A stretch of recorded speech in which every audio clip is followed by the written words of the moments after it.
Bonjour et bienvenue, je me présente, mon nom est Michel Cousin. Aujourd'hui, j'aimerais vous entretenir sur les attaques de type injection SQL. Les attaques d'injection SQL ne sont pas des attaques qui sont nécessairement nouvelles, mais c'est toujours très présent. C'est entre autres le genre d'attaque que plusieurs pirates vont utiliser pour voler des cartes de crédit. Il y a eu le Sony, en fait, qui se sont fait attaquer à plusieurs reprises là, à l'été 2011, où est-ce que des bases de données de clients se sont trouvées publiques sur Internet qui étaient notamment fait via des attaques d'injection SQL. Donc, c'est quelque chose qui est assez important à comprendre. Puis, je voulais faire une petite démonstration pour vous montrer comment simple ça peut être. Donc, pour faire la démonstration ici, je vais utiliser Backtrack 5, qui se trouve être une distribution de Linux qui est remplie d'outils d'attaque. On va utiliser un outil qui s'appelle SQLmap, qui se trouve être un outil d'injection SQL. Je vais aussi utiliser une application web qui est volontairement vulnérable, qui s'appelle Damn Vulnerable Web Application. Ça se trouve être une application web qui a un serveur web, qui a une base de données MySQL, puis qui roule différentes choses qui sont vulnérables à l'attaque. Donc, au lieu d'attaquer un vrai site ou un vrai serveur de production, on va attaquer un outil qui se trouve être fait exclusivement pour faire des tests et des démonstrations. Donc, ce que je vais faire, c'est que première des choses, dans le DVWA, je vais me loguer. Fait que quand vous l'utilisez, la première chose à faire, c'est de vous loguer avec admin et avec password, qui se trouve être le mot de passe. À partir de là, vous allez ici dans l'onglet de sécurité, puis vous allez aller sélectionner Low plutôt que High pour rendre l'application vulnérable aux injections. Donc, en faisant Submit, on confirme que la sécurité est Low. C'est parfait. À partir de là, on va aller dans SQL Injection. Ici, ce qu'on va faire, c'est que ça va simuler une application web qui est vulnérable en fait à l'injection SQL. Donc, normalement, de la façon que ça va marcher, c'est que par exemple, on pourrait aller taper 1 ici pour voir la valeur de 1. Donc, la valeur de 1, on a admin. Si je tape 2, ici, je pourrais voir, on voit qu'on a Gordon Brown qui est le numéro d'identification 2. Numéro 3, on a HackMe, etc. Donc, ça ici, on a une application web normale reliée à une base de données qui, quand on lui demande quelque chose, va aller questionner la base de données et nous ramener l'information. À partir de là, ici, ce qu'on va faire, c'est qu'on va vérifier si cette application web-là est vulnérable à l'injection SQL. Donc, ce qu'on va faire, c'est qu'on va aller lui mettre un champ. Sauf que dans le champ qui est ici, ce qu'on va faire, c'est qu'on va mettre un caractère ou une valeur qui est mal formatée, qui, en temps normal, si ça se rend à la base de données, va nous donner une erreur. Donc, une application qui est vulnérable aux injections SQL, c'est une application qui ne filtrera pas les intrants. Donc, j'écris n'importe quoi, puis ça va se rendre à la base de données. Donc, une application qui devrait normalement être bien sécurisée ne devrait pas accepter ce que je vais lui donner. Donc, pour savoir si on est vulnérable, je vais faire, disons, 1. Puis ici, bon, on peut voir que j'ai fait quelques tests. 1 avec un petit guillemet, puis je vais faire Submit. En faisant Submit ici, si je grandis ma fenêtre un tout petit peu, on va voir qu'on a une erreur ici. Donc, ça dit qu'on a une erreur au niveau de la syntaxe SQL. Ça, ce que ça nous dit, c'est que cette application-là et ce champ-là et ce URL-là est vulnérable à l'injection SQL. Donc, ce qu'on va faire, c'est que je vais revenir en arrière ici. Je vais effacer mon champ.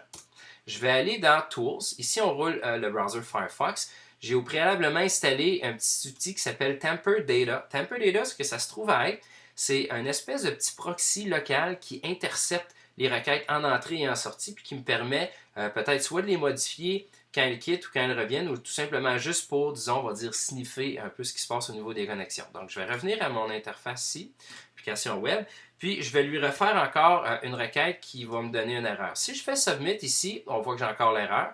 Quand je reviens dans Tamper Data et que je clique sur la connexion, on va voir ici que j'ai une valeur pour un cookies qui m'a été donné. La raison est simple, c'est que dans l'application présente ici, pour avoir accès au champ qui va faire une injection dans la base de données SQL, il faut s'authentifier. Ça veut dire que si on prend un outil qui s'en va directement se connecter sans s'authentifier, il va arriver à la page par défaut, qui va le rediriger vers une page qui lui dit « T'es pas authentifié, je te laisse pas rentrer ». Donc à ce moment-là, ce qu'on va faire, vu que tantôt on va utiliser SQLmap pour faire de l'injection, on va venir récupérer le cookie qui est ici, puis on va le réinjecter dans SQLmap pour lui permettre de passer à travers l'application web comme s'il faisait partie de la session web qu'on a actuellement. Donc, je vais faire un right-click, je vais faire un copy ici, puis je vais aller sauvegarder mon cookie dans un petit fichier Notepad ou dans ce cas-ci, c'est gedit.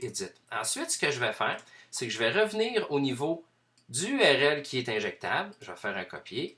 Après ça, je vais venir coller ça ici. Donc, j'ai récupéré tout ce que j'avais besoin pour utiliser SQLmap. Donc, ce que je vais faire ici, je vais minimiser tout ça parce qu'on n'en a plus besoin.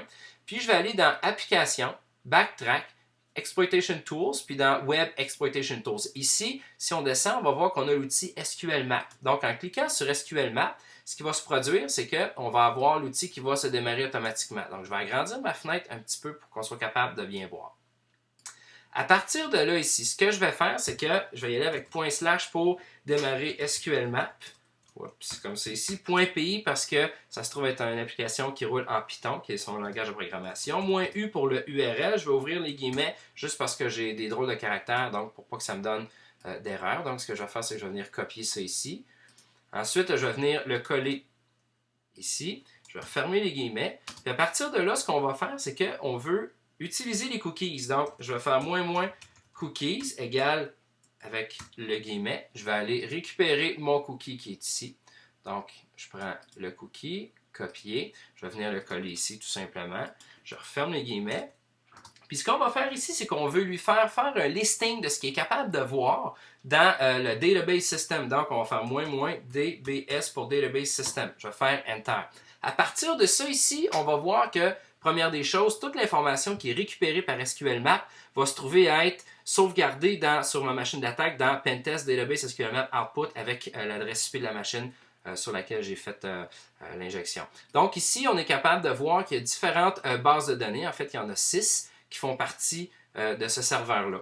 On va s'attarder à la base de données DVWA parce qu'on sait que c'est là-dedans qu'il y a du stock qui est intéressant pour la démonstration. Donc, ce que je vais faire, c'est que je vais faire la flèche vers en haut pour refaire la liste, pas la liste, mais la commande que j'avais déjà faite. Je vais venir modifier un petit peu la requête ici. Ce que je vais faire, c'est que je vais faire un on finit par l'avoir, tables, ici, pour faire un listing de toutes les tables qu'il y a dans cette base de données-là ici. Donc, si je remonte un petit peu, on va voir que j'ai toutes les tables et les contenus des tables de données. On va s'attarder sur la DVWA parce qu'ici, dans cette base de données-là, il y a une instance ou une table qui s'appelle Users. Normalement, là-dedans, on va retrouver des noms d'usagers, des mots de passe. Ça pourrait aussi être des numéros de carte de crédit ou toute autre information confidentielle, sensible ou juteuse qui pourrait se retrouver sur Internet qui serait catastrophique pour une entreprise. Donc, ce qu'on va faire, c'est qu'ici, on voit qu'on a d'autres bases de données aussi ou d'autres tables qui pourraient éventuellement, dans le futur, être fouillées aussi. Donc, ce qu'on va faire ici, c'est que je vais revenir encore avec ma même ligne, puis on va aller voir le -d ici pour Database, puis je vais aller dans DAM Vulnerable Web Application qui est ici, puis ensuite je vais faire espace --, puis je vais lui demander de faire un dump pour domper le contenu, à ne pas confondre avec la commande drop qui efface le contenu. Donc, si je fais un dump ici, on va voir que, bon, il a trouvé de l'information, il a trouvé des hashes. Des valeurs de hash, ça se trouve être quoi? C'est les mots de passe qui ont été hashés, donc qui va nous donner une valeur. Donc, est-ce qu'on veut utiliser ce qu'on appelle une attaque dictionnaire pour essayer de prendre les mots de passe et de les craquer? Ici, on voit que le Y majuscule est en majuscule, donc c'est notre valeur par défaut. Donc, en faisant Enter, c'est la valeur par défaut qui va être appliquée. À partir de là, ici, il va utiliser un dictionnaire qui se trouve être une liste de mots qu'il va utiliser pour essayer de comparer les valeurs de hashing pour éventuellement craquer les mots de passe des usagers qu'on a dans cette base de données-là. Donc, si on regarde dans le répertoire Pentest Database SQLMap txt wordlist.txt, il y a une liste de mots qui est là, donc on va faire Enter pour l'utiliser.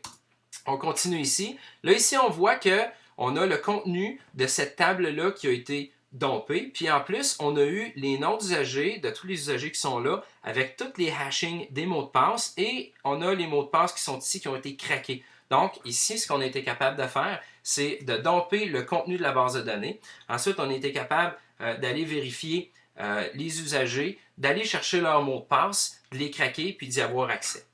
Donc, c'est ce qui complète la démonstration. J'espère que vous avez apprécié. J'aimerais peut-être juste vous laisser sur les faits saillants. C'est que, première des choses, on n'est pas obligé de connaître toute la sémantique de l'injection SQL pour en faire. En utilisant des outils comme SQLMap, toute la magie, si on veut, va s'opérer sous la couverte. Donc, tout ce qu'on a à faire, c'est de fournir les paramètres, de fournir un cookie, de fournir un URL qui est vulnérable à l'injection SQL, de donner ça à l'outil. L'outil va faire tout le travail à notre place pour nous permettre d'aller chercher cette information-là.